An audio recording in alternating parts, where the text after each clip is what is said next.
জয়ের মুখে সমস্ত সত্যি শুনে সহ্য করতে না পেরে আত্মহত্যার চেষ্টা করলো উর্মি। হ্যাঁ বন্ধুরা, আমরা এমনটাই দেখতে পাবো অনুরাগের ছোঁয়া ধারাবাহিকের আজকের পর্বে। রূপা জয়কে কাওয়ার্ড বললে দীপা রূপাকে একটা চড় মেরে বলে, ও যেমনই হোক না কেন সম্পর্কে ও তোর কাকাই হয়।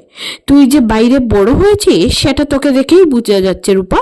আমি তোকে শিক্ষা দিতে পারিনি, ফ্যামিলির মানে কি সেটা আমি তোকে বুঝাতে পারিনি রূপা। যা শুনে কাকাই বলে, না দীপা, পরিবারের মানে তো জয় বুঝেনি, তুমি রূপাকে কেন বলছো? এসবটা দেখে শালিনী বলে, জয় আমাকে ভুল বুঝো না, আমি কিন্তু কোনো অধিকার চাইতে আসিনি। তখন উর্মি বলে, কেন এসেছেন আপনি এখানে? তখন রূপা বলে, আমি নিয়ে এসেছি ওকে হসপিটাল থেকে। She can die any moment. মৃত্যুর আগে কেন সে তার মেয়ের সাথে থাকতে পারবে না?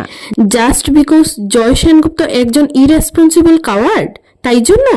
তখন জয় বলে, ঠিক বলেছিস রূপা, আমি একটা দায়িত্বহীন, একটা ভীতু মানুষ যে নিজের পরিচয় দিতে পারে না। হ্যাঁ, লাবণ্য আমারই সন্তান, আমার আর শালিনীর মেয়ে।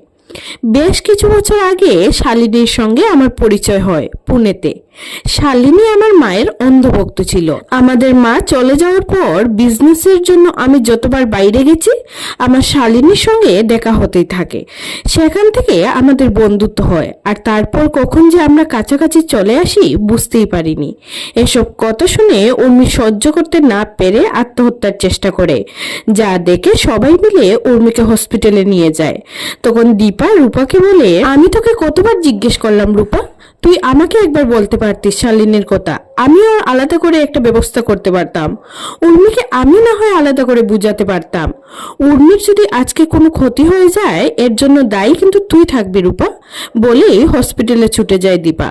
অন্যদিকে উর্মিকে ওটিতে নিয়ে যাওয়া হয়। তখন সূর্য দীপাকে বলে দীপা যেন নিজের কাজের জায়গায় ফিরে যায়। দিন শেষে তো এই পরিবারের এতগুলো মানুষকে দীপারই দেখতে হবে, আর তাছাড়া এই হসপিটালের বিলও দীপাকেই মেটাতে হবে।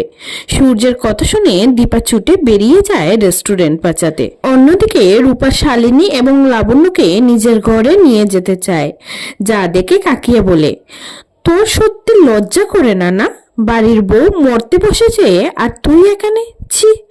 তখন রূপা বলে, ও এখন তোমার খারাপ লাগছে, এখন তোমার বুকে বাজছে, আর যখন সবাই আমার বাবাকে অপমান করেছিল তখন তোমার খারাপ লাগেনি, বুকে বাঁধেনি?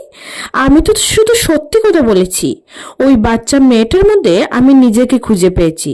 শালিনী দি ওকে একা একা জন্ম দিয়েছিল, একা একা মানুষ করেছিল, ঠিক যেমন আমার মা করেছে। আমি তখন আমার মায়ের পাশে দাঁড়াতে পারিনি, কিন্তু এখন আমি শালিনী দির পাশে থাকবো। তো বন্ধুরা, কি হতে চলেছে পরবর্তীতে